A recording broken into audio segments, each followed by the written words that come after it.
প্রিয় নবী সাল্লাল্লাহু তাআলা আলাইহি ওয়া আলিহি ওয়াসাল্লাম বলেছেন, যখন কোনো মুসলমান একটি ফল বাগান বৃক্ষের চারা রোপণ করে আর এতে ফল আসার পর সে নিজে অথবা অন্য কোনো মানুষ তা থেকে যা খায় তা তার জন্য সদকা। যা চুরি হয়, যা কিছু গৃহপালিত পশু এবং অন্যান্য পাখপাখালি খাবে, এসবই তার জন্য সদকা। প্রিয় ইসলামী ভাইরা, আপনারা দেখছেন কলা ফল। জি হ্যাঁ, আমি কলা সম্পর্কে আপনাদেরকে জানানোর চেষ্টা করছি। কলা সম্পর্কে কোরআনে পাকে কি বর্ণিত রয়েছে? কোরআনে পাকে কি কলা সম্পর্কে কোনো আয়াত নাজিল হয়েছে কিনা আসুন জেনে নেই।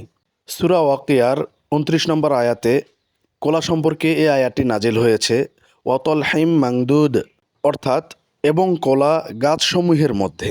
আসুন কলার কিছু উপকারিতা সম্পর্কে জেনে নেই। কলা খেলে হজম শক্তি বৃদ্ধি হয়, মেজাজ ভালো থাকে, ওজন কম হয়, ত্বক সুন্দর হয়, স্মৃতিশক্তি বাড়ায়, রক্ত স্বল্পতা দূর করে, শক্তি বৃদ্ধি করে। ভিডিওটি বেশি বেশি শেয়ার করুন।